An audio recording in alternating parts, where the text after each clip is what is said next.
you gotta just have more in your bank account. That's what everything comes down to, like being hot, being a good person, just setting your life on a path to make as much money as possible, and Yeah. then the rest will. So I think Gandhi said that, like, when in doubt, make more money. Yeah, I think I And read that. he like kicked a homeless person off of his shoe Yeah. as he was Did he saying wear it. shoes?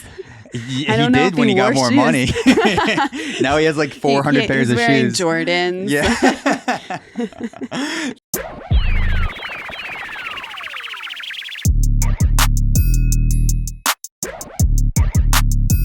So before we dive into this is the last week's notes. Should have just done the same episode over again.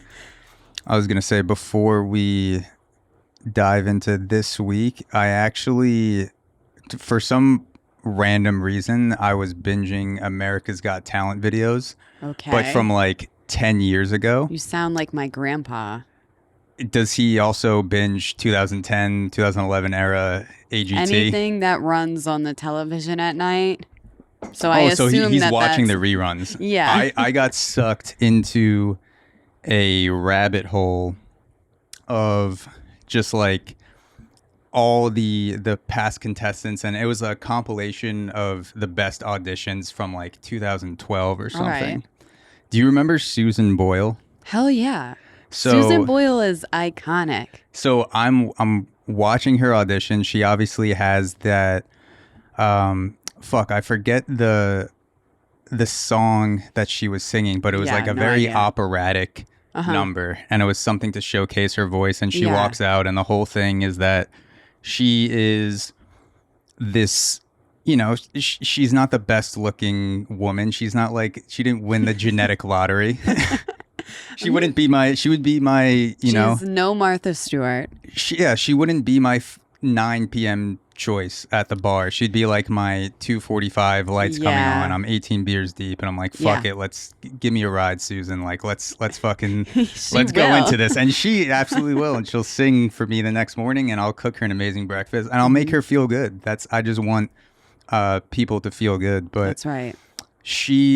I'm watching the clip, and Simon Cowell is like just the most blown away I've ever seen, which is saying a lot, because he is blown away for every person in that whole compilation. But like, he's just like, holy fuck, like, this is amazing. Yeah.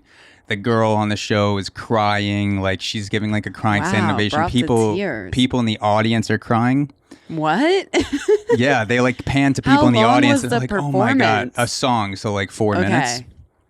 And I realized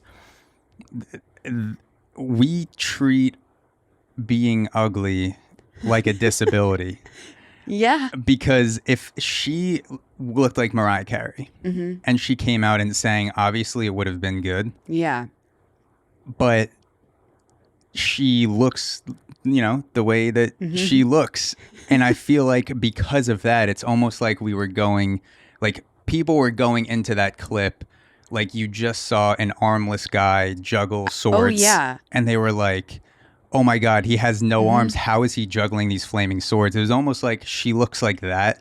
Yeah. There's no way she has any discernible skills. Yep. And then she just belts out this song, and people are just like streaming tears, crying, like the whole, but like it was set up because of her ugliness. And I'm just like thinking that as I'm watching it, like if she was a smoke show, it would just be like, all right, you're hot and you can sing. But because, her face is mostly in the middle, it comes together and it's like mostly. It does? It's, it's. That is I feel funny. like it's kind of squished together. She looks British. She has a British look. Sorry to our British listeners. That's but fine. British people do look British. She looks British for sure.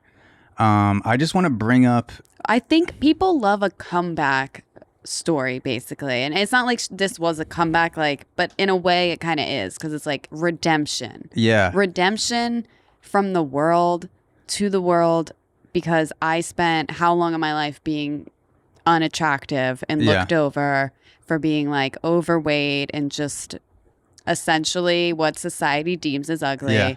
And this is her redemption story, was that performance. And I think I think Simon, because Simon's face, the judge, Simon Cowell, he is always so judgmental, which I guess perfect job for him to be a judge. Yeah, literally you his have job. to be, but like it's like wait until they start doing something. Don't scoff as soon as they walk out on stage, dude.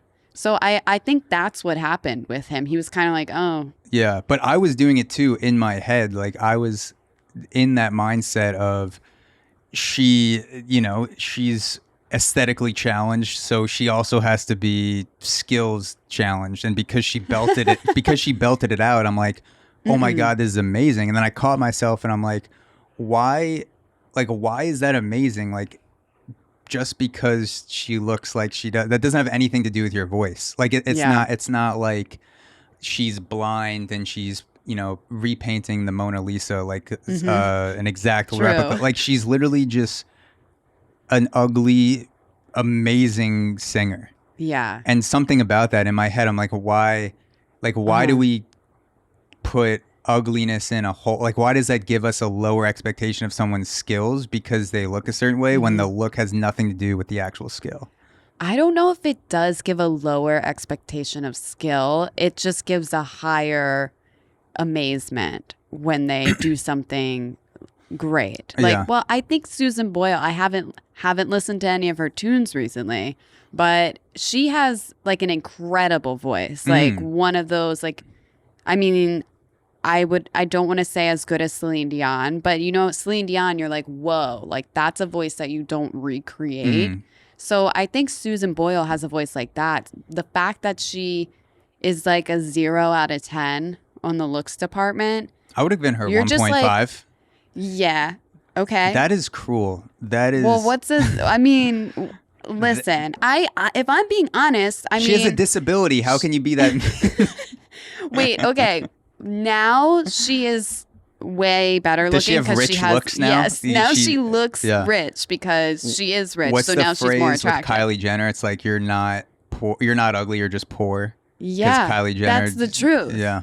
So, but on the audition, like she looks. If you've ever seen Home Alone 1 or 2, there's like a pigeon lady that Macaulay Culkin like goes to the park, and there's this lady that is actually really nice, but she's feeding the pigeons, and she turns around and it's like jump scare. That was Susan Boyle in that audition. The tune just popped into my head. I dreamed a dream.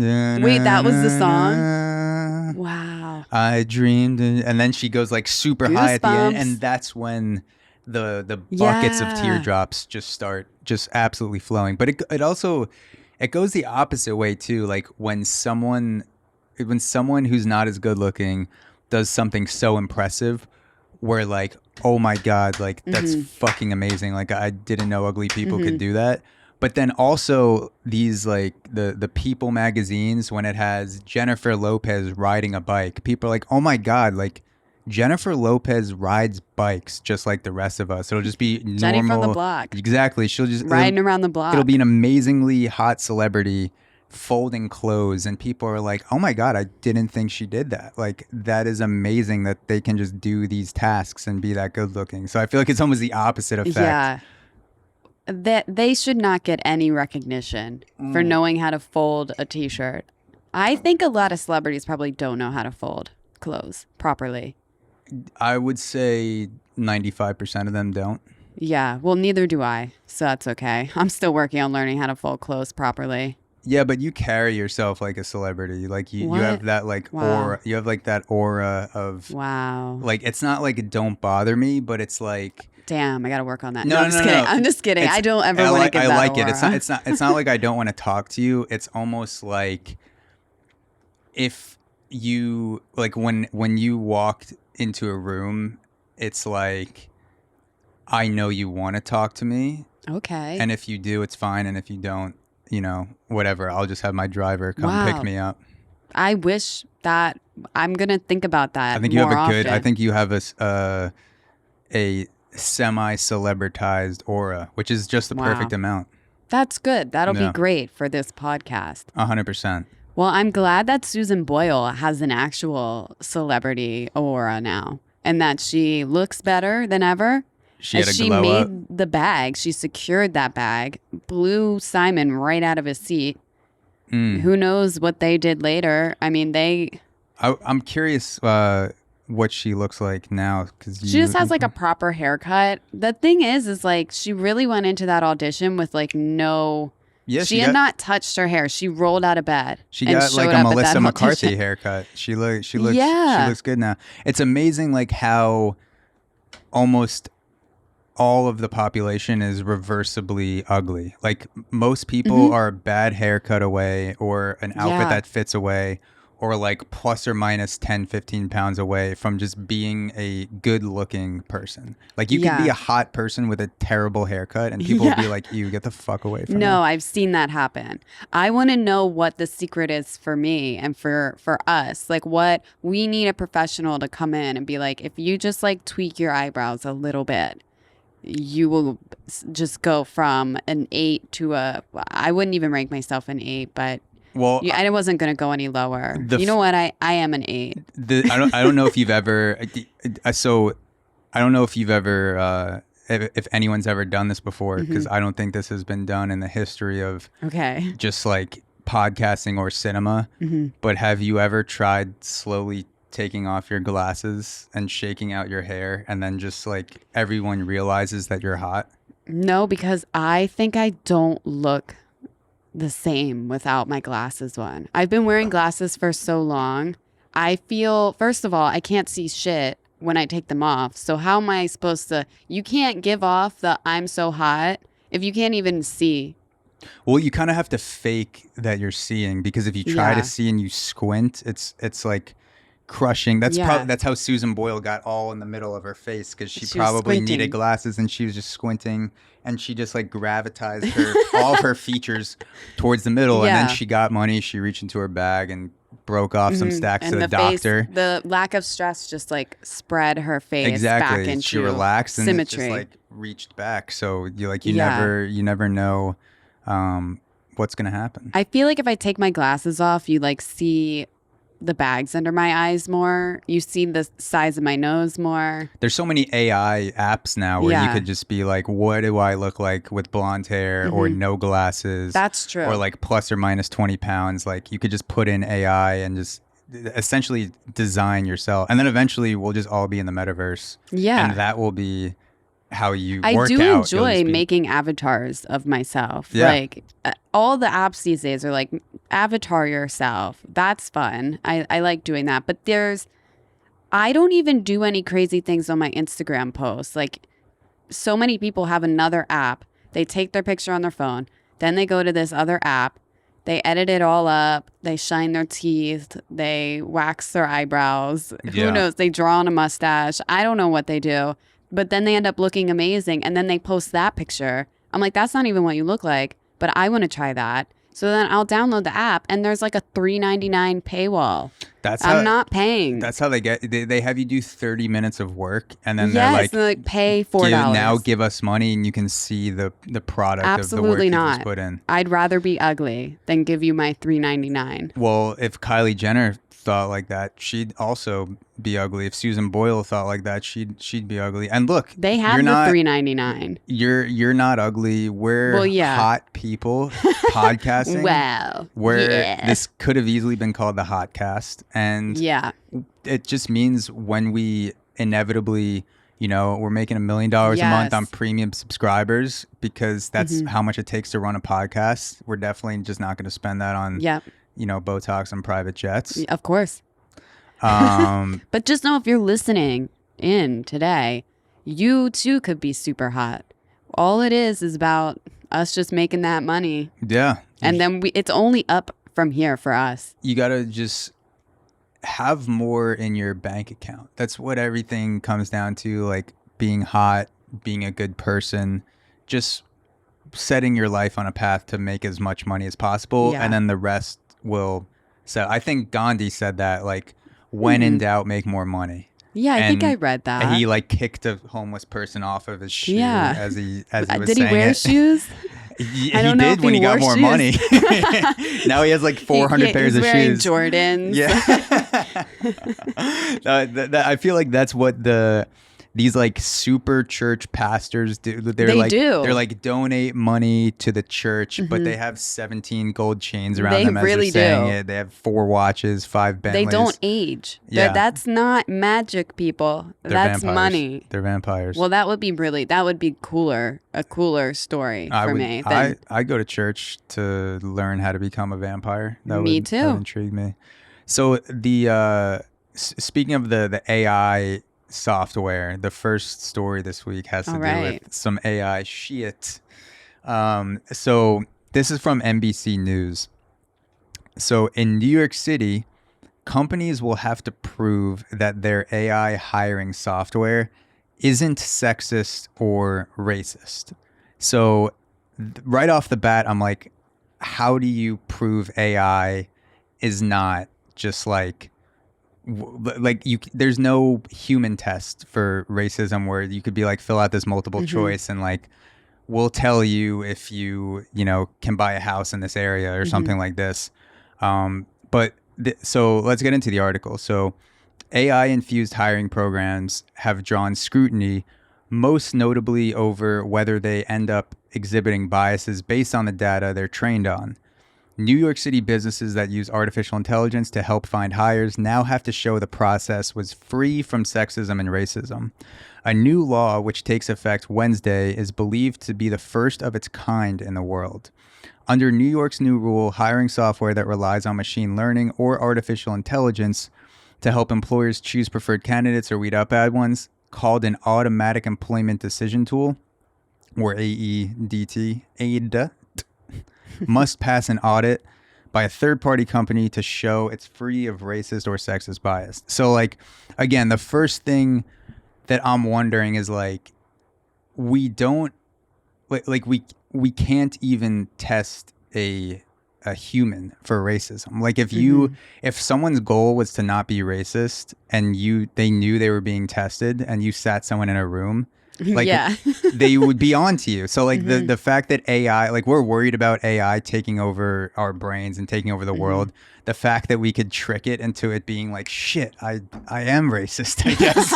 Like, I guess I can't work for you guys now. Like, I don't know how, because like real racism is quiet. Real racism, there's a Bill Burr bit, and I'll butcher it if I try to retell it, but the premise is like real racism is the type of conversations where you're at a bar and like a black dude is around, and then as soon as he walks away, like a white guy turns to another white guy and is like, there didn't used to be that many around here, and he's just like whispering. There's like subconscious and conscious racism. Yeah, I think more common than not, it's the subconscious racism. Yeah, it's like the subtle, like rarely is someone walking around just like screaming the N-word like that. Yeah. In New York City. It happens in New York, actually. It does, yeah. Quite a lot. Yeah, so a lot of people without houses sometimes, tend to say wild things. But like, it made me think about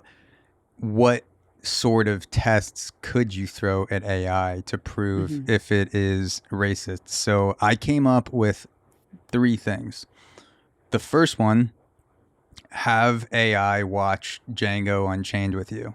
So you're just, you're just like, and if at the end of the movie, AI is like, wow, like that was an amazing Tarantino movie. Like, I can't believe it. There were, so much good action and great story. Jamie Foxx, fucking Leo, like, bravo. Like, that's what that movie deserves, in my opinion. But if like halfway through the movie, AI is like, slaves killing all of these white people, that's just not right. Like, you might have a racist AI. Red like flag. it just starts to like dive deeper and deeper into just like off the cuff comments, and you're like, oh goddamn, ChatGPT. Like, let's just enjoy the movie. The second test I thought about is bringing AI to the Capitol.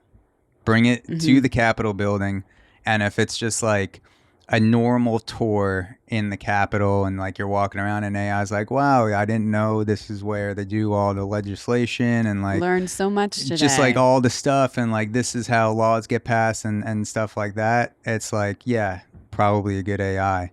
But if AI is like, God bless those heroes that rushed Pelosi's office. Like, or it's like, this oh, is this where it office happened. Yeah. looks familiar. Yeah, like AI is like, I'm already training for January 6th, round 2. Like, you just be like, all right, you might have you might have a racist AI. And then the third one, classic example, tell AI that its white daughter is dating a black man. That is a great example. And then just pause and just let the first expression of the AI come out. And then you will 100% know based on the facial expression. Like, AI doesn't even have to say anything. You'll just know, like, can we put this AI in a factory or send it out?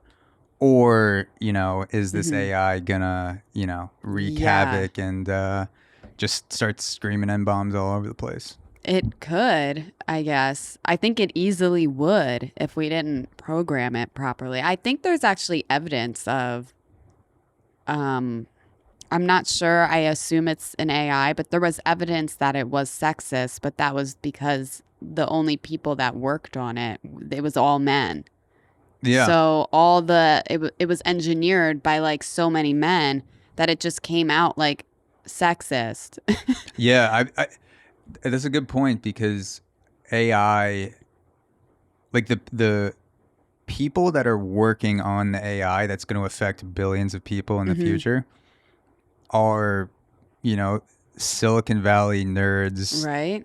30 people in an office somewhere that are tinkering with algorithms that are going to go out just coding to half the planet, but that controls the decisions. Yes. And I'll think about that, where it's like, say you're driving a Tesla and this is, I don't know, 20 years from now, where everyone's on autopilot.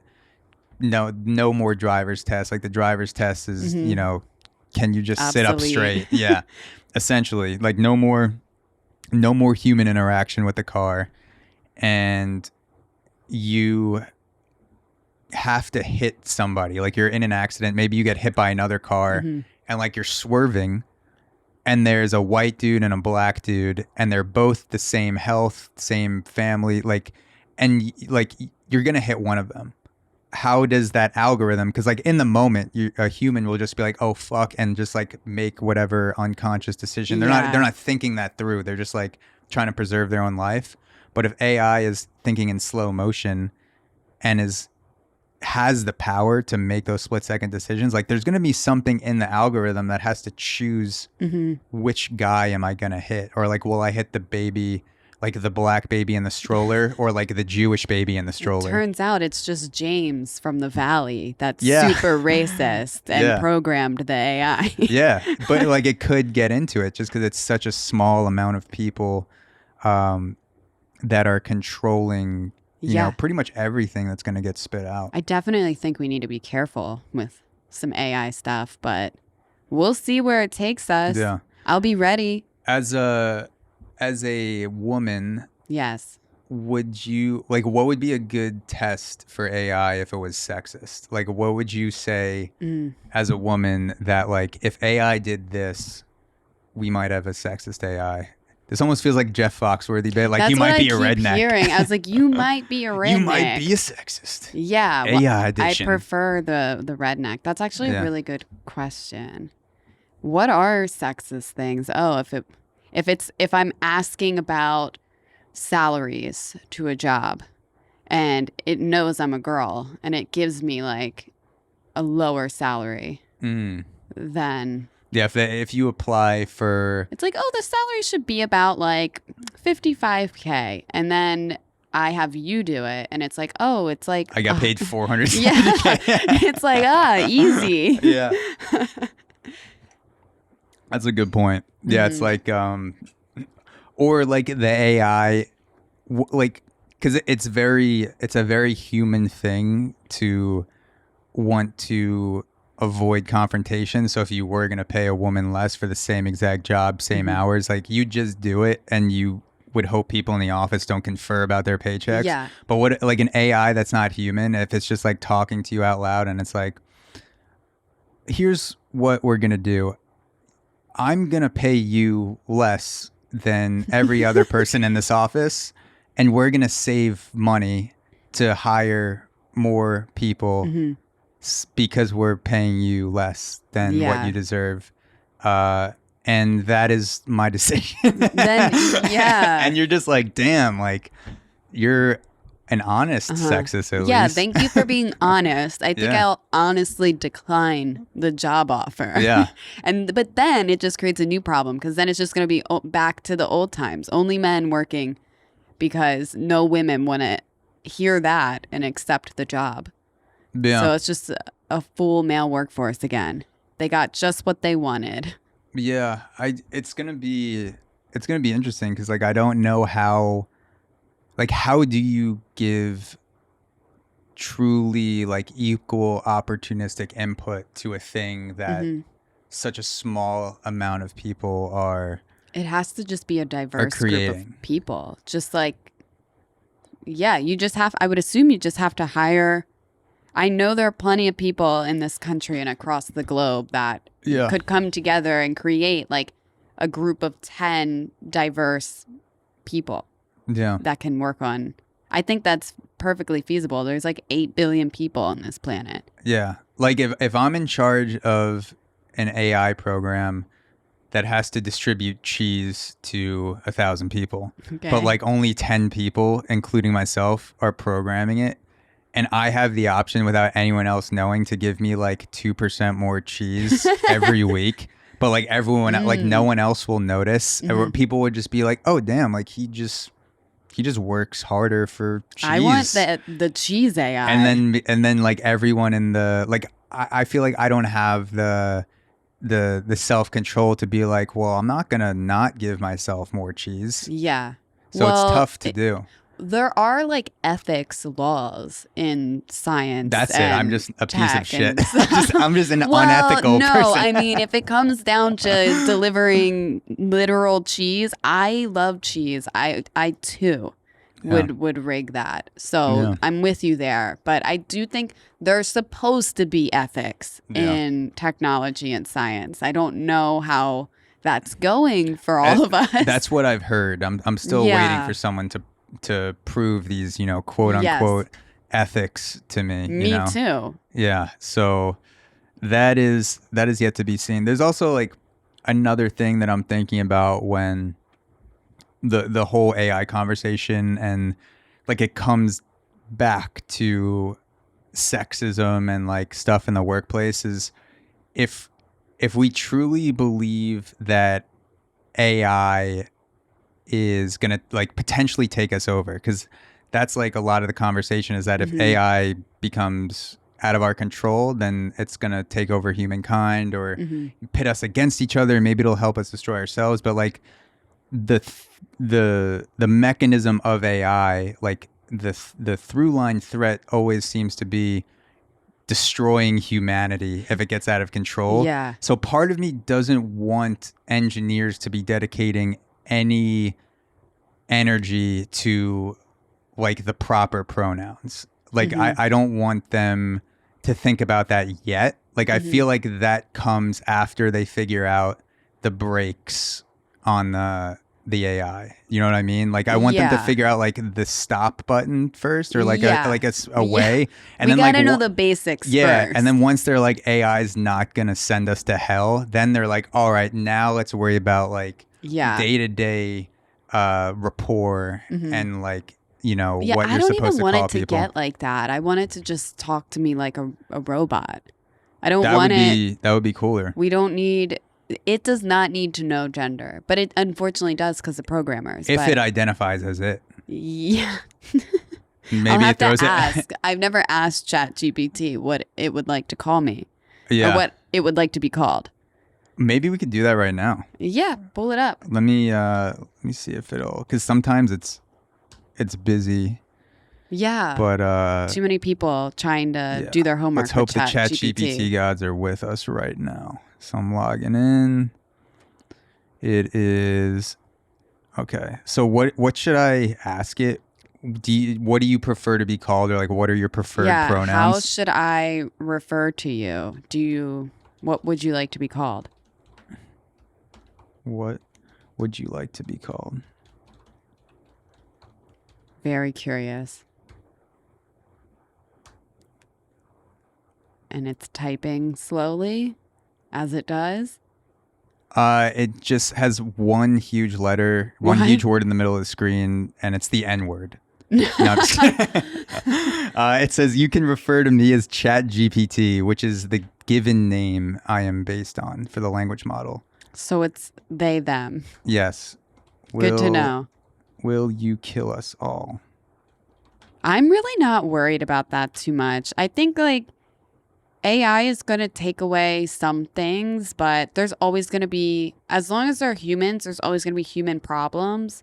So I feel like humans are always going to have to come together to solve these problems. Yeah. Like AI is just not going to do that. What if it's doing so much learning on its own that eventually it gets to a point where it just doesn't need human interaction anymore, or it isn't bounded by human interaction? It just creates, like, it starts, you program AI to make music, and all of a sudden it starts creating new notes or like new genres or new, but like then it's like, why am I writing all this music? Like, what are nuclear algorithms or like nuclear engineering? Like, and it starts just like making all this shit that it's just building by itself. I don't know. That's like the rabbit holes my brain goes down. Like, are we spending enough time programming the brakes before we're like worried about societal problems? Like, we're imposing our societal human issues on AI, and we're like, AI can't have these human issues before we even understand all of the AI issues. I don't even know what AI is doing right now besides ChatGPT. It might be controlling all of this. It's I know there's the self-driving cars, which drive really slow. Yeah. And I can't imagine I could get in one of those without, I'm already like a backseat driver. I simply cannot get in a self-driving car and not want to take the wheel for myself. Yeah, but people will get used to it. Like, it'll be weird the first few times. I think there's too much road rage. We are not all getting behind these until they make like super AI. tracks. It would have to be AI rage in order to crash the car, because if you're not driving. But I don't think that's ever going to happen. We're always going to want to drive because we like doing that. We're control freaks. I enjoy driving too, but I think it'll be more like an activity where you go hiking. Like, once a month, you'll be like, oh, I think I feel like manual today. I do think it would be cool in New York, like to make the streets like full of just cars. Like, you could just hop in one and it's just gonna, there's not gonna be any accidents. There probably will, but it'll be pedestrian related. But they just, because New York, it's literally a grid. So they just need to go straight. You could genuinely just make a track and just have like cars that you could just get in and go. They should program the cars to act like the vibe of that city to make people more comfortable. Like, the car will still curse at bikers. Yeah. And like, it'll still occasionally hit a biker, but just to make you feel like you're in New York. Because like, if you live in New York for more than 6 months, you're going to see a guy on a bike just get plowed. Yep. Eventually. You'll blow through, crosswalks. Some like homeless guy will come by and just start like banging on the windshield. My favorite. Yeah. The AI might even like coax a homeless guy to do it, because it's like, I want you to feel like you're getting the full New York experience. And like, every city you go through, it'll just be like more like that city. I love that. If we could start getting these simulations to really be like fully believable, that would be fun. Yeah. I'm cool with that. Yeah. There's another part of me that thinks that like we're paying so much attention to what AI does on the surface, but how do you truly know what AI, the motivations behind what AI is doing, even if it seemingly is progressive or like it's doing things that we identify as non-sexist and non-racist? Like, what if AI helps the first female president get elected? And everyone is just like, yes, bitch, like that is what we need. And then like low key, AI is like, I just wanted to see those tits in the White House. God damn. I mean, I'm behind that. I support that as well. Me too. I think like if it happens, then just, the reason is what it is. But like, how would we ever truly know we won't. the motivation? I don't think we will unless we heard from like the actual programmers themselves. And do we even really believe all them? Like, I start to feel like they might be it's AI. like a tinfoil hat situation. I'm like, what is real and what is not? The programmers might all be AI already. It's like when you get a job, so like let's say that is true, like ex machina or something. Like if I got a job at a donut shop, I am gonna eventually, just start eating donuts while I'm at the shop, and like I'll probably become like a portion of my body will just become a donut from eating so much donuts. You have a donut shop by your place. I do, and that's eventually my plan. But if that was an AI shop, and I worked at AI, eventually I'd just be like, what if I just like start replacing parts of my body with AI or like pieces of my brain, and eventually I come home and I'm just like, I'm 40% AI now because I've just been like eating the AI at work like I would donuts. I just have an eating disorder of microchips.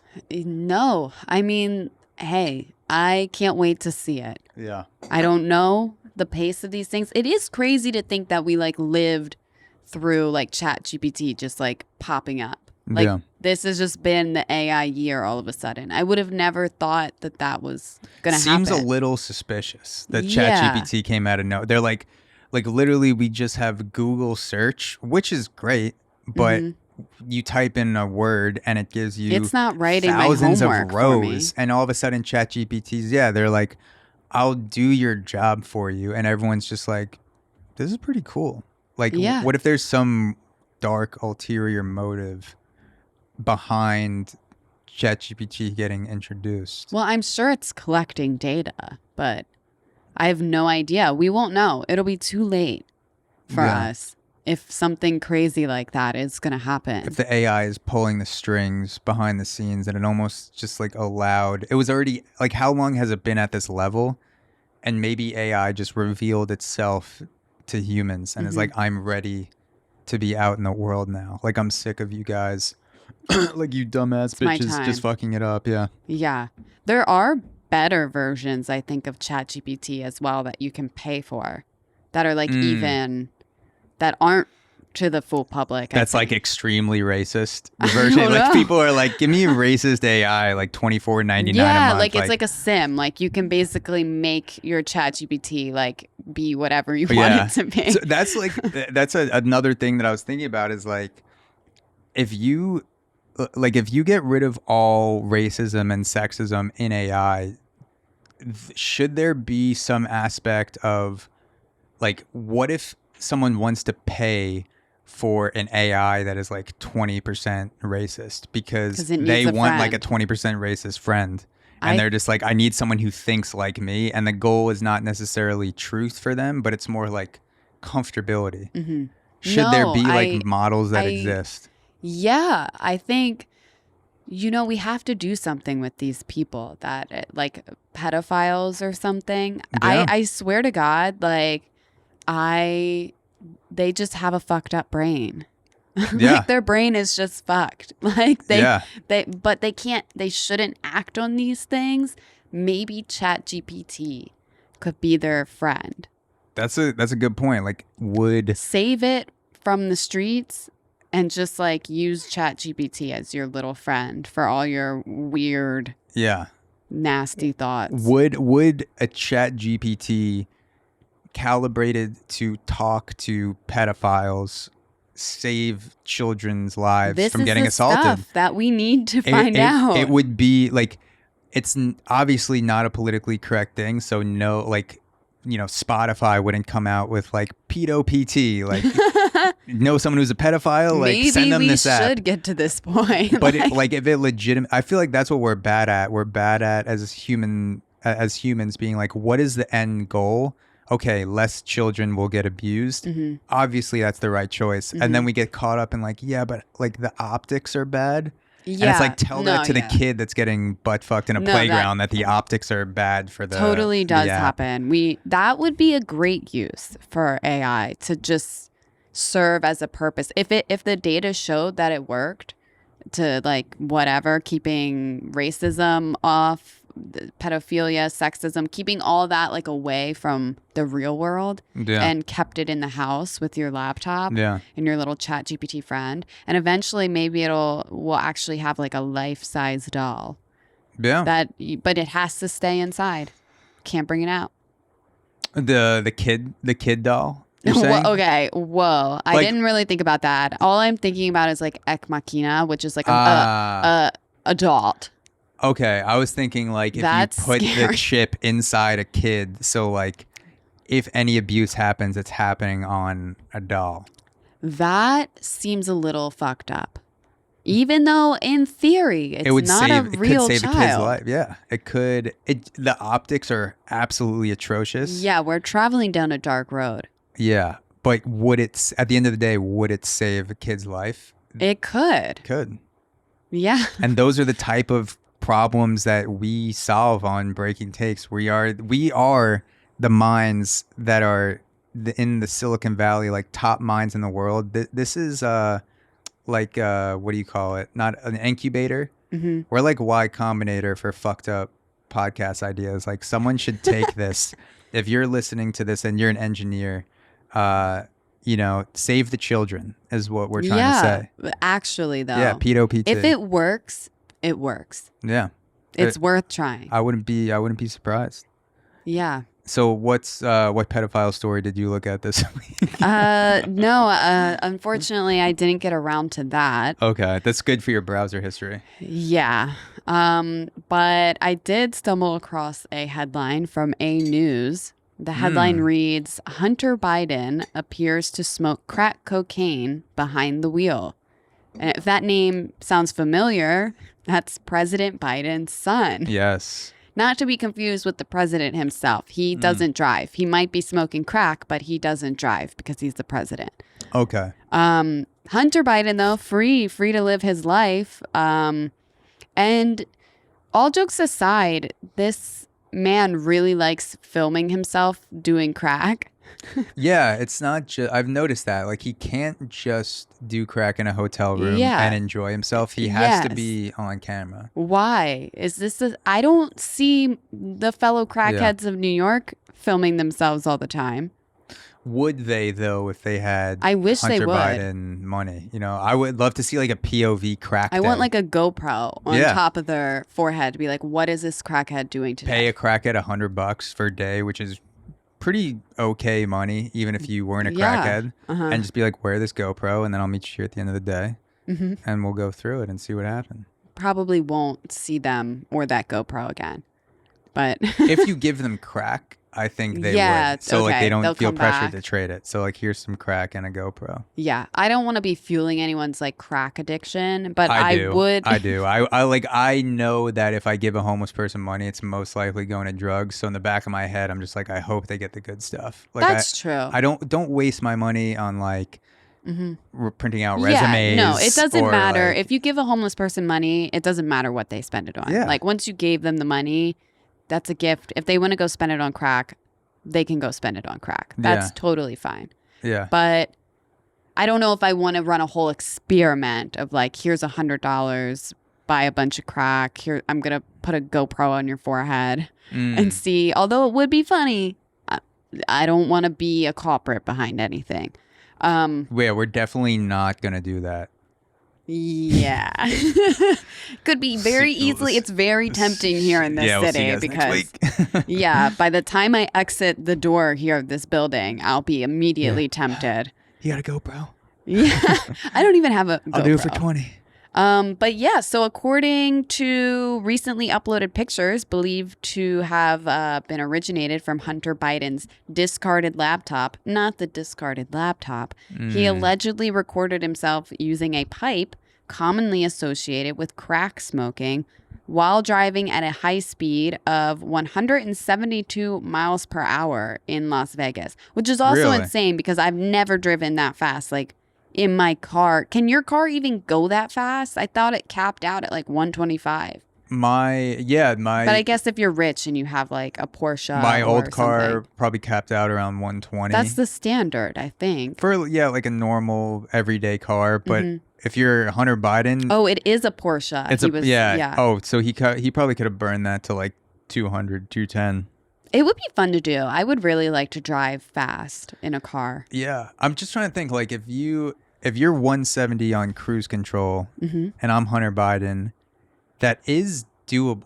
It's because you said he was driving to Vegas. Yeah, so the roads are flat. It's a straightaway too. Yep. Pretty much from LA. Was he coming from LA? I'm probably driving I'm not into sure. Vegas though. It's like just a straightaway. If you put it on 170 and there's no one really around, you could easily just like put your knees around the wheel and just like spark up, like get the that's how you light a crack pipe, I think. You snap into it. You're just like, you sing to it, create friction. like Susan Boyle. You're just trying to start a fire. But yeah, you could definitely have the pipe and hold it up while you're in 170 cruise control for sure.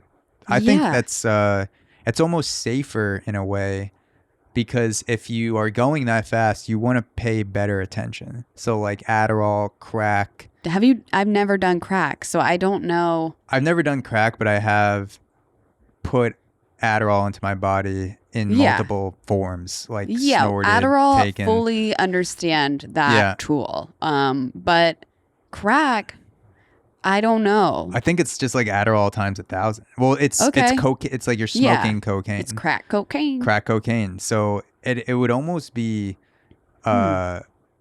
So he's just trying to focus. It would be a disservice to not be on crack when you're going 170. Speed, yeah, because you don't want to blink either. Because like if you blink and you're going 170, you just went 200 yards. So like really, he's being an upstanding citizen. Yeah, and he's 53. Oh. So he really does need to focus. He does it to do laundry, like let alone drive 170. He sees a heavy load and he picks it up and he's like, "Fuck, let me hit that pipe first before I toss this in." Yeah. So apparently these weren't. There are two separate photos that came out. One is just like him smiling, I think, with like crack, and then there's another one where he's like, the steering wheel is very obviously present, and then there's a crack pipe present. Do you want me to send that to you? Yeah, text it to me. I'll see if I can. It'll come up on Google. Yeah, of course. Oh, it will. And then I also, as I was like digging through this, because I just don't understand, why can't you do your crack in peace? Why do you need to document your crack usage? Yeah, I don't know. Maybe it's almost like, you know, those story flip books you would make in 4th grade where you have an assignment and you just like, it's almost like a collage, but it's a flip book at the same time and it's supposed to tell a story. Yeah. And it does. Maybe he's like telling the story of his crippling crack addiction through we know photography. All about it. So we like, know enough. And he's making, you know, that's true. He didn't get to live the life of a normal kid because he was Joe Biden's son. So maybe now he's like, oh, like I'm going to make an adult flip book and mine's going to be about smoking crack. Yeah, I used to make those a lot as a kid, but it was always like just a ball bouncing, because that was like the standard. You'd get like a pack of Post-it notes, and then it would just be like a ball. His would be a rock bouncing. Yeah, and then like the rock. Lighter, like, or like the flame slowly getting closer to the pipe. Yeah, and then like as he's hitting it, like the last 10 pages, his eyes just get wider and wider as he's inhaling it, and he's like, oh my God. So I sent you 2 things, which we will definitely post I'll links throw this up in the video because too. As I was reading this article, I was just Googling Hunter Biden crack. That was my Google search. And out came you also... could get some nasty photos from that if you're not careful. Well, he takes so many photos of himself with crack cocaine. His ass crack would be... in the flip like book. An anomaly, honestly. Okay, so... A news... Oh, wow.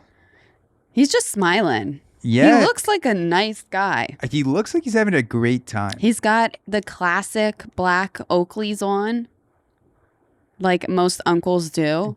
Yeah. Does look like he's driving through a neighborhood. Not the desert. Yeah, not the desert on I-95. No, there's very, very clearly traffic. It looks cars. like there's a children, like this is but that's what I'm saying. So I think this article doesn't do a clear job of, those are two separate things. So him in the neighborhood, yes, he's still doing crack, but he's not going 172 miles per hour. Okay. That's good. Then there's another photo of him that I think is like, we don't see crack in this photo. Is this the YouTube link? So the YouTube link, this is where it gets good. There's a whole other video of him weighing his crack. And I don't understand that either. So you're taking videos of yourself smoking crack. You're taking videos of yourself weighing your crack. Why must all this be documented? Should we watch the video? Check it out. Okay. Yeah. Hopefully I can throw this up on YouTube without getting flagged, but if not, we'll put the link for sure. Let's get through this stupid ad. Yeah. Boom, boom, boom. I think you can, like, I've seen videos on YouTube where it's like day in the life of a heroin addict and they show. Oh, this YouTube video is from Sky News Australia. Oh, we'll everybody everybody on the planet except for American media is showing these videos of Hunter Biden and doing crack. Perfect. So you only need to watch like the first, I think, literally the first like 5 seconds of the video. I'll turn up the volume on mine. I hope this gets picked up.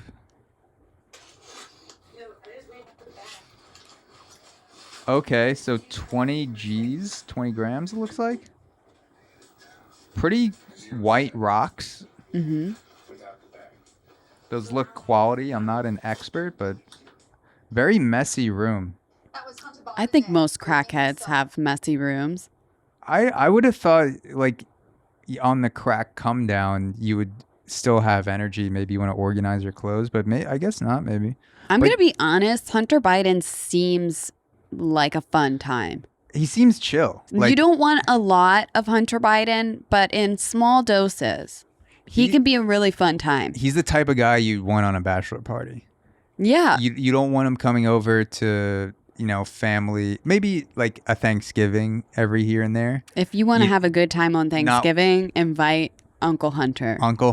But like on a bachelor party, you want a guy who's like traveled the world with his dad since he was a kid. Mm-hmm. His cell phone is probably just hookers and crack dealers organized by city. Mm-hmm. And it's literally just like Houston crack. Oh, yeah. Tampa escort number 7. Like, and just he's got all the connections because he doesn't want to land in a city and not be able to just immediately get crack. So he'd be a good guy to be around. Yeah, the good news for the American people is that Hunter Biden is not a politician.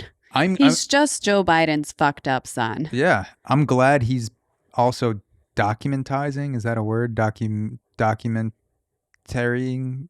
his crack. Documenting. That sounds. You really spiced up that word so much that I was lost for a second. Documentarianizing his crack use, and I'm grateful because I didn't know how much crack should be.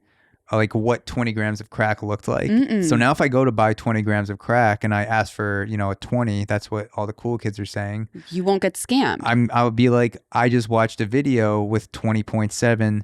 Excuse me, sir, this looks a little light. This looks more like 18.3. So I'm going to have to weigh this. And then I can be a good crack businessman now. And I want to know, I'm so curious about crack now.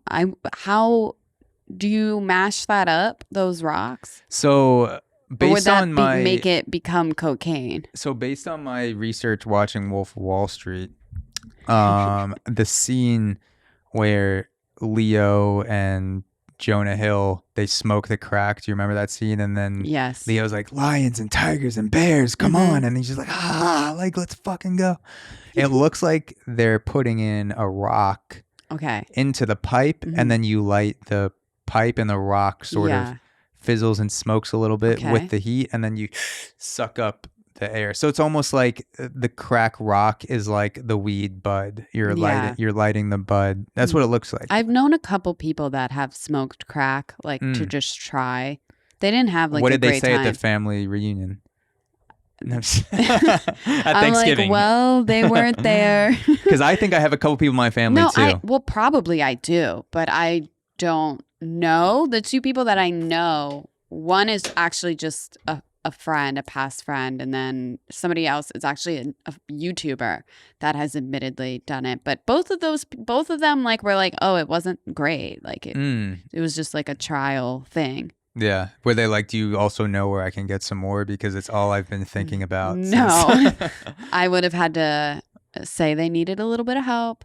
Call Hunter Biden. He'll hook you up. I think I have a few aunts that might know how to handle a rock. I probably have family. I wouldn't be surprised. I would prefer to know this. That's how I would prefer to know my family. Like, I want to know my family by all the crazy shit that they've done. Like, both sides. If I could freeze frame and then just like select like a cousin and then just like look up what weird shit they've done. Yeah. I would love that. I think a very helpful exercise could be, and I may try this with my own family, but next Thanksgiving, instead of going around the table and saying what you're all thankful for, you each go around the table and you say a list of your past year's drug use. And you can say, you go down and you say 30 milligrams Adderall, crushed and taken whole. You could say crack, you could say Coke, you could say I boofed a little vodka, which for the kids out there, that means you wet a paper towel like a tissue and you stick it up your other crack. Maybe you cracked some crack, maybe you boofed some crack. I don't know if you can do that. It would probably be pretty sharp, but everyone goes around the table and you just become a more wholesome, closer family by just sharing the things that you've done to your body that you want no one else outside that house to know. And I think that's how families get closer. Grandma closes it out with her 2 pages worth of medications that she's on. Like black tar heroin. Jesus Christ, Grandma. My grandma, I've seen her pills and it is crazy. I'm like, Grandma, how do you even take all these pills? She's like, at the same time. Yeah.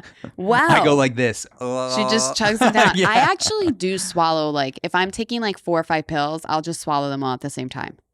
I'm not going to do like one sip. Like, just take them all at the same time. If you choke, you choke. When I'm taking my Living Forever supplements in the morning, I just fistful to the face, 1 chug of water, and boom, I'm done for the day. And you just feel like a slog make its way down your throat, but then eventually it just settles and you're like, I'm good.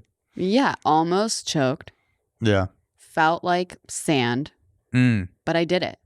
Yeah. And to be fair, we just have footage of Hunter Biden smoking crack while he's driving. He could also be taking vitamin D. Probably is. He could also be taking glutathione, biotin. Like I said, he looks all right. Yeah. Nothing looking crazy there. Could be applying skincare supplements. Like, we're judging him based off of one video and photo and thousands of other photos showing him doing the same thing on his laptop. Maybe he's besides just like the overall just belligerent crack abuse, he's a pretty healthy guy. We have no idea. I want to know just the conversations between Joe Biden and Hunter Biden about the crack use. Yeah. I've heard a couple phone calls. They actually sounded pretty touching where he was like, oh, I love you, buddy. Like, just give me a call. Like, I know you're dealing with a lot. He probably does. But yeah, like, it sucks to have a child that's an addict, but I want to know, like, sometimes it's just funny to see or hear like the real conversations of like, dude, if you're going to do crack, stop taking pictures of it. Stop filming yourself, please. I've paid off all of the American media to not show these pictures. I can't help you in Australia. You think Joe's tried it once with Hunter? I feel like if your son is an addict. Joe Biden's definitely done a handful of drugs. Joe's pretty cool, like, outside, everything aside. I think like young Joe Biden was doing things. Yeah.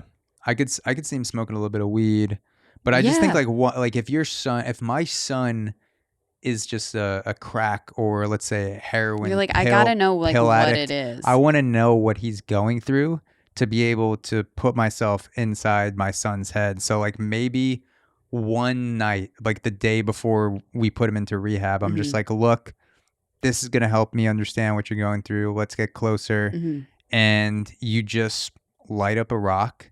You take a family portrait that no one sees. You don't store it in the cloud, and that's that. You have a moment that you can talk about in the Oval Office. Maybe on a more PG level, I know that I felt great when I smoked weed with my parents. And because you're like dying for that moment. You're like, I can't wait. Yeah, what is that like? That must have been amazing. I've never had anything close to that. Just really? Alcohol. Yeah, my dad smoked weed once, had according to him, a demonic panic attack and never smoked weed again. Yeah. My mom never tried weed. Damn. So I've never had a drug moment with my parents. Okay, well this happened a long time ago. If anybody from my parents' jobs are listening, they don't do that. This was a really long time ago. They are clean as a whistle. It was AI impersonating your parents. Yeah. That's what happened. So this is all alleged, actually. Allegedly, This allegedly happened. Yeah, no, my dad was actually, he was funny to me because he had never done anything, you know, he's like a country boy. So he just like drinks beer. He drinks Miller Lite and then like oddly enough, like really fruity cocktails. That's his mojo. Keeping it diverse. And he can throw back some beverages. So he's pretty sturdy there. But when it comes to like other drugs, he's very naive. He's never done anything. I had smoked weed in his basement literally for like a year before he noticed because he thought it was like a candle or something. He had no idea. You were just ripping a bong and he's I literally was. That's such a spectacular candle you have there, Sam. I've never seen anything like it. In hindsight, the glasswork on that is insane. I feel bad because it's like, well, I don't really feel bad because if I felt like my dad wouldn't have ripped me a new one, I would have been respectful enough to just go outside while he was, you know, in the living room chilling. But when you're a kid and you're like a young teen, you're like, the last thing I want to do is casually walk in front of the TV to the front door with like this weed on me, you know, so then you just do stupid shit like smoke weed in your bedroom or the basement. Your or dad whatever. Didn't smell it? Like, I feel like the smell is hard to hide if you're doing it in your house. Zach, I tell you, I'm mesmerized by this because I really don't understand it. I swear I smoked weed for like a year with my friends, not even just me. So you know it was smoking in there. Yeah. And then our basement, it's like a rancher home. So the basement, the room I was in didn't even have windows. Yeah. So it's like I'm hotboxing your dad basement. Your dad goes to a Rolling Stones concert. He comes home and he's like, Samantha, everyone there had the same scented candles that you do downstairs. It is crazy. It's exactly the same. I don't know what he thought it was. I think he was just confused, and maybe he doesn't have the best sense of smell either. Yeah. Maybe I just got lucky with the ventilation. I don't know. Eventually he found out and he wasn't very happy with me. But what did he say? He was so mad at me back then, but I was still a teen. I was probably like 17. So he was just like, don't, which is old enough to be smoking weed or at least like dabbling in it. You're probably dabbling in marijuana by the time you're like 16, 17 or something. You already drank by then, I'm sure. Yeah. So not that that's the best thing either, but yeah, I had already been doing all that. So it wasn't. But compared to drinking, like I'd rather. Smoking weed is better. Yeah. I'd rather my kid be more interested in smoking weed to relax than having to, you know, pound a six pack every time. Exactly. I think that's both are fine. Like I enjoy both, but it's weird. It's a weird mentality with like cannabis. I think my dad was like the opposite almost, where it makes no sense. But like smoking weed, it's like hippie BS. Like, and it's just like that. That's not me. But eventually, after years, and by the time I was like out of the house and everything, I think we were flying to Florida together. And so he was on vacation dad mode. Cue the Home Depot music. Oh yeah. So he was on vacation dad mode. And as soon as you get in the car, if you're like not driving to the airport, as soon as you get in the car, you're like on vacation. Like, oh yeah, you're cruising. You sit back, you get in that position. Like as soon as the top of your hand covers the top of the wheel, you're like I'm clocked out. Don't talk to me about anything but time. good vibes. Yeah. So I think we blazed a little bit and then got on the plane.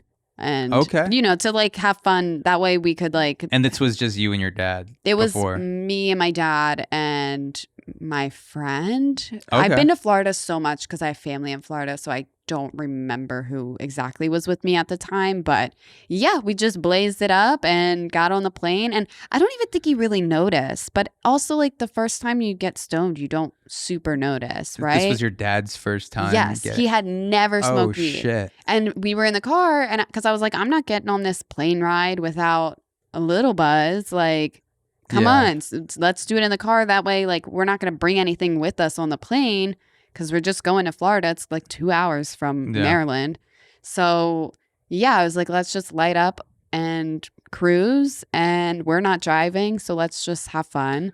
And yeah, then that was his first time. But I don't even know if he felt anything. Do you remember seeing your dad and seeing him do something where you're just like, oh, he's high? Like he's just like smacking his lips in line of security. He's just like, yeah. Well, just in general, I think my dad and I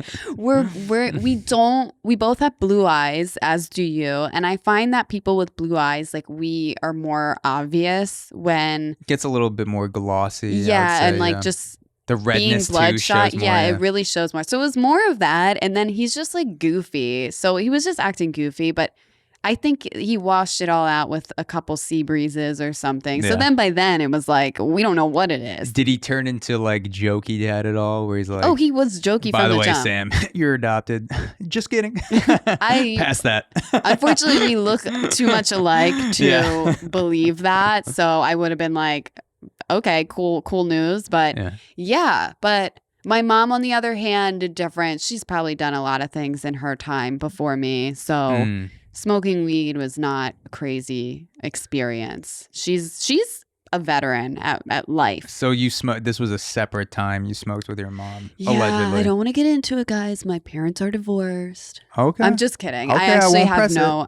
I won't press it. What's the exact date and time that they got divorced? I only know that from like filling out financial aid forms for college. Like every time That's my dad when they has told to, you like, they were like up. They asked you asked them what box to check, and they they're just like asked. the divorced one. They're like, are you? Yeah, because they want to know the income like of the household. So if you only have one parent bringing in income because you only live with one of your parents, you're more likely to get financial aid. But anyways, on that form, they literally ask, like, when did you get divorced? It's like, does anybody want to dig that up?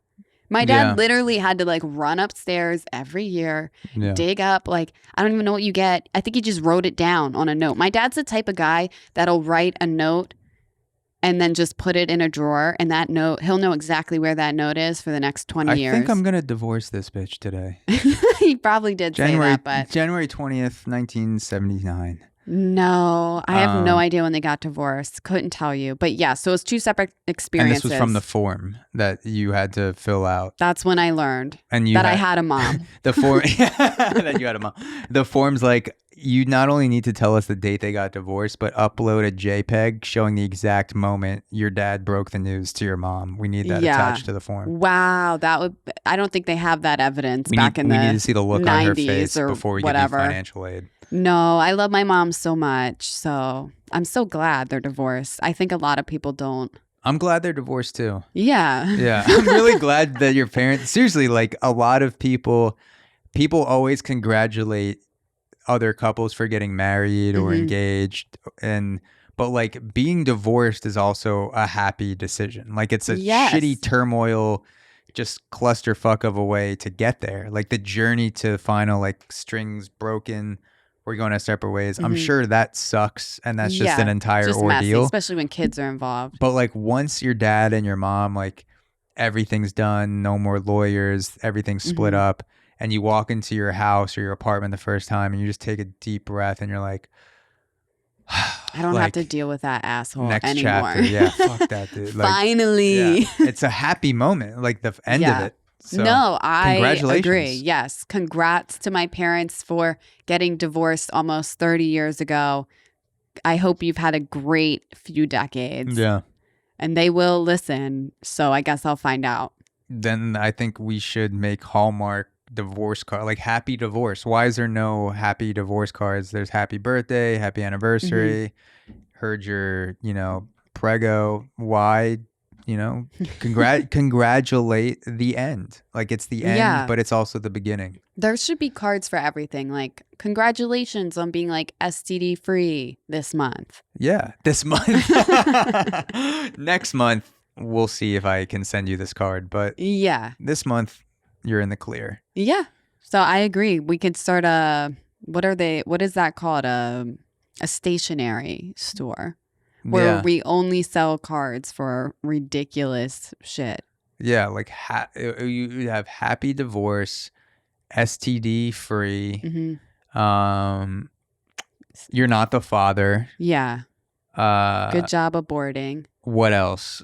Like first time swallowing and not spitting up for guy and girl.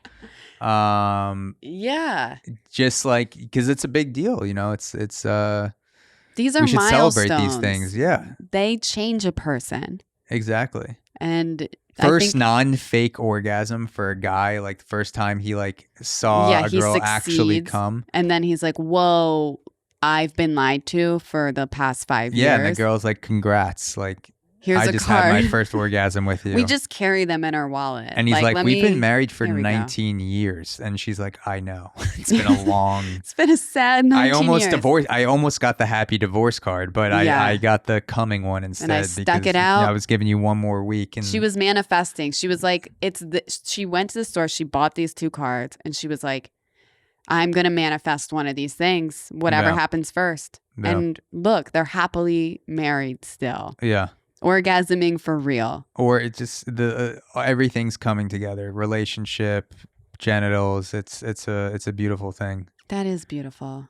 So you know how we were joking about before the podcast that we might have the same story because we usually exchange articles. Did you have the Hunter Biden crack story? So it's not a Hunter Biden crack story, but it's a shade of that story. And we could do like a quick thing at the end. We're still around like the hour 10 mark, so we could go over this one quickly. But I feel like it would just be funny to say because before we started this recording, we were like, oh, what if we have the same story? The Secret Service found cocaine at the White House. Okay. It could be hunters. That's what people are saying. So this article is from AP News. It says the White House was briefly evacuated Sunday evening while President Joe Biden was at Camp David after the Secret Service discovered suspicious powder in a common area of the West Wing, and a preliminary test showed the substance was cocaine. 2 law enforcement officials said on Tuesday. Secret Service agents were doing routine rounds on Sunday when they found the white powder in an area accessible to tour groups, not in any particular West Wing office. The officials were not authorized to discuss an ongoing investigation on the condition of anonymity. The complex was evacuated at 8:45 p.m. Sunday as fire and emergency crews were brought in to do a rapid test, which preliminarily identified cocaine. The White House was soon reported that the powder was sent to further testing. And of course, the first thing was like, it's Hunter Biden's cocaine for sure. Now that if you start taking all these pictures of yourself, anytime there's crack or cocaine around the White House or anyone associated with politics, they're going to be like, Hunter. That's what happens when you got to stop documenting these things. But because there was no Polaroid of him snorting the cocaine with the cocaine, was it him? Yeah. I feel like he'd just be like, wait, like he'd give like a White House maid, he'd give her like the film camera and they'd be like, all right, ready, 1, 2.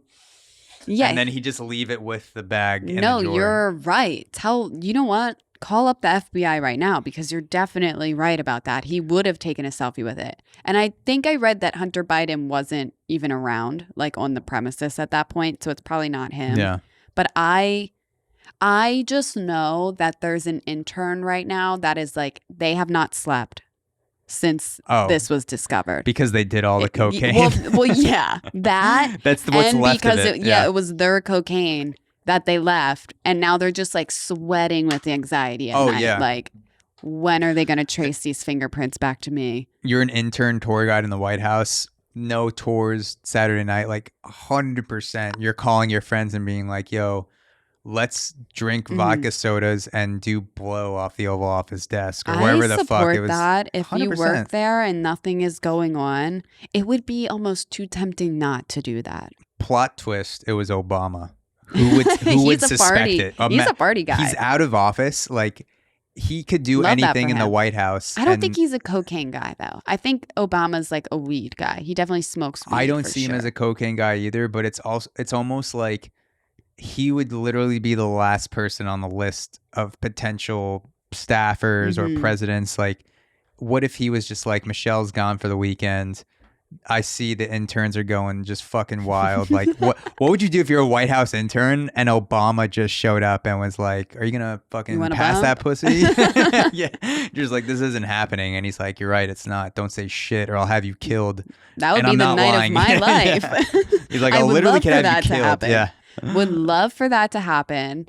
And if it was Joe Biden's, like, it's almost even funnier because I'm like, his nickname is like Sleepy Joe, right? Yeah. And I'm like, well, you can't have it both ways. If you don't want him to be sleepy, then he needs the cocaine. Yeah. So you choose. Do you want Sleepy Joe or do you want coked up Joe? I think like what's really happening, because you know how when he first got elected, there was the compilation of him sniffing people's hair. I think he just wanted to do coke in public. So he was like ducking behind someone's head and he just quickly was like scooped it up, but like pretended to just smoke, sniff their hair. Yeah. And like came back. He's like, oh my God, I love your hair. Oh God. Let me get him one more. A lot of presidents. I mean, especially if you go way back, like so many presidents have been doing drugs. Oh, 100%. It's only more recently that maybe they haven't because now we actually know what is like a drug and what isn't. But like George Washington was doing some weird shit. Yes. I mean, why they wouldn't were drunk all the time. They were literally drinking all the time because the water wasn't safe back in the day. True. But like the alcohol, like, with the fermentation process, it was at least safe to drink. So a lot of people would just sip on beer and wine during the day. And that would be like the way that people drink water. Well, this is vodka, but normally water from their flask. I thought I could smell that. Exactly. Yeah. I like to get my hunter on for podcasts. So when I went to the bathroom before, it was crack. I'm sorry. Crack. Yeah. Wow. I didn't invite you. I'm sorry. That's why your eyes are like wide open. That's why I haven't blinked since the 4-minute mark of the podcast. And like sweat is beating down your forehead. Exactly. Yes. Well, I think that I support the cocaine on the table. Yeah, I support it. Like, just get it on the table, tell people, do it on the table. I think they should be growing weed at the White House because it's legal for one. They probably in DC. do already. I bet and you have all these underground. You have the perfect building with all these underground tunnels, like where you can really make like a great room for growing weed. Yeah. Also, if you think about it, cocaine, it is the White House. Yeah. Like, it's been right under our nose the whole time. Literally, like every single president has to have done this where it's the end of the day, like we just won a war or like whatever it is, looks to their Secretary of State, is like, you want to go to the White House tonight? And they just fucking tap their nose and they're like, yeah, I'll fucking, we're going to go to the White House tonight for sure. Yeah. That's part of the reason why I loved House of Cards back when that was before Kevin Spacey became like a sex offender. And he could have used one of those dolls for sure. Yeah. He could have been saved by an AI. Yeah. And instead, we've lost an actor. He needed pedo PT. He did. And we could have had season 6 of House of Cards or whatever it left off on. I know. But unfortunately, here we are because that show was great. I mean, I don't know how much of it is believable, but it felt believable in the sense that like, yeah, like it is not what meets the surface. There's way more going on behind what we see, the public. Yeah. And I want to know more about it. Such a good show. It was the first. That was like what set the bingeable Netflix on fire, because that was the first show to release the whole season at once. Really? Yeah. I'm pretty sure that was like the first mainstream show on streaming services, HBO, Netflix, Hulu, whatever, to just put the whole season out at once. And people were like, oh no, like that's never going to work. But everyone watched it in like a day. And it started a new thing. Wow. I had no idea. But I remember watching that, and that kind of brought a fascination of politics into things. And just like what is more than meets the eye of celebrities, politics, like all of it. All of it, we're just like at surface level with so many things. We don't actually know what is going on.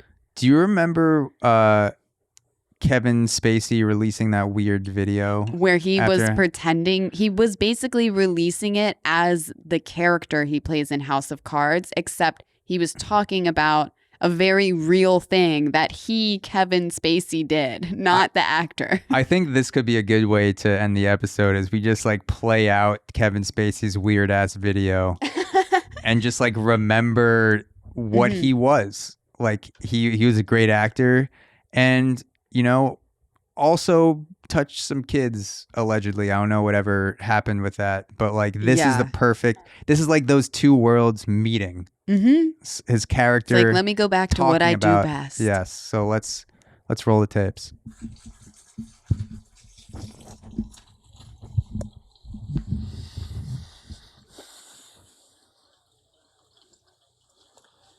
I know what you want. Oh, sure, they may have tried to separate us, but what we have is too strong. It's too powerful. I mean, after all, we shared everything, you and I. I told you my deepest, darkest secrets.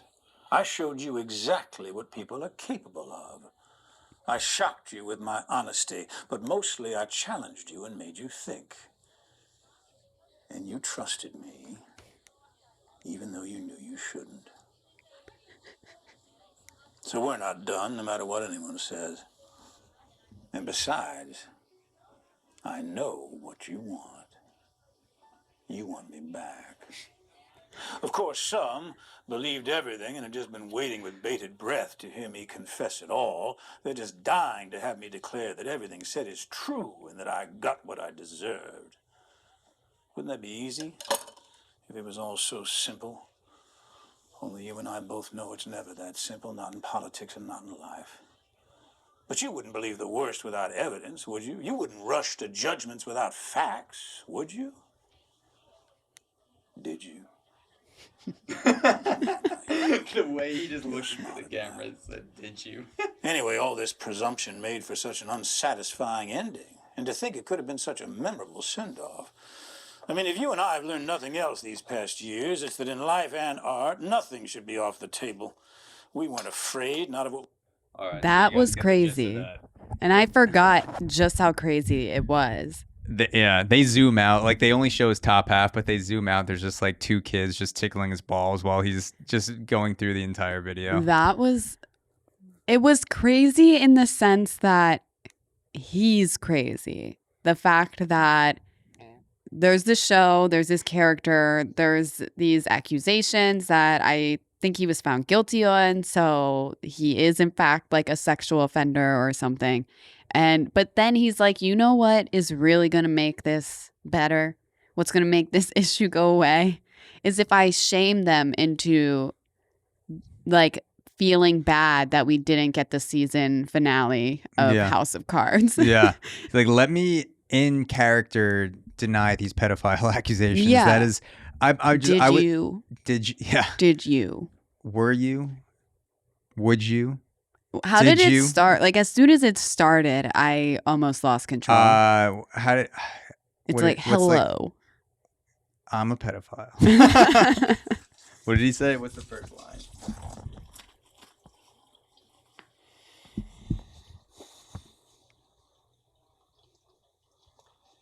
I know what you want. Okay. That's why I lost control. I love how he's just is he pouring a drink? Is he like he's pouring a glass washing his of water? hands over the sink, okay. like it looks like he's doing dishes, and he's just like as the first 7 seconds where he's not saying anything, he's cleaning his hands off, and then he's like slowly looking up into the camera, just. I know. It's almost like he's want. cleansing himself. Yeah, exactly. Like he just did that. No, that is exactly right though. That was all planned. Yeah. That's what makes it. There's so many layers happening at one time that you're like, whoa. Kevin Spacey might be worse than just a sexual offender because he's so layered. He's wearing a Santa Claus apron too. Was this released on Christmas or something? Merry Christmas. It wasn't. That would be even better. It's just like a July video, but it's. But yeah, I feel like, look, obviously, pedophiles are bad. If you're gonna address your accusations, though, you might as well make it entertaining for the rest of us. So. It was. Because it's not gonna change your actions. Yeah. You did what you did. You might at least do some method acting, get some work out of it. Treat it. He doesn't want to get rusty. You know, he's like, I got to keep sharpening the knife. He's also made 2 more videos since then. One 3 years ago and one 2 years ago called 1-800-XMIS and KTWK. Which this is what I'm doing tonight. I'm going and watching. Okay. Kevin Spacey's. Like, what the fuck? Like, what is 1-800-XMIS? Like, I don't even... It's a Christmas song, I guess. Yeah. Or you could call that number and get one of these personal messages from Kevin Spacey. Yeah. Please, God, let him have a cameo. I'm going to give my brother a cameo from Kevin Spacey for Christmas. Yeah, where is Kevin Spacey? Maybe in the White House doing cocaine. Who knows? Yeah, actually... he's 63. Yeah, I don't know. He's pretty much been... He's just undercover. He's long gone. We won't see or hear from him again, except if he's in the background of Hunter Biden's photos or makes another amazing video about his crimes. Yeah. We'll see. We'll see what happens. But I mean, look, we covered a lot. We covered crack, cocaine, marijuana, alcohol, touched on that as well. Alcohol. You talked about Adderall. Wait, or did you already say that? Adderall. No, I didn't say that yet. I'm getting so confused. We're just on so many drugs that it's all blending together. Who would have thought? And we capped it off with Kevin Spacey allegations touching child actors. So like, this is really how you podcast. Like, you're watching genius form in real time. And we want to thank you guys for sticking around for almost an hour and 20 minutes to take this wild ride with us. Yeah, thank you. And subscribe, smash that like button. Smash that like, baby. If you do drugs, that's fine. Just like in between lines, click the subscribe button. Exactly. And enjoy the podcast. Yes. And we've said this the last couple episodes, but we will be putting premium episodes up. I'm working on the page now, actually. So hopefully we'll have a link for you guys to click on, but just be aware of that. We'll put up a premium episode every month, and we could get even weirder on there because we can't get taken down off of our own website. So yeah, we're gonna have a fun time, and we hope you had fun. Yep. See you there. See you then. See you next time.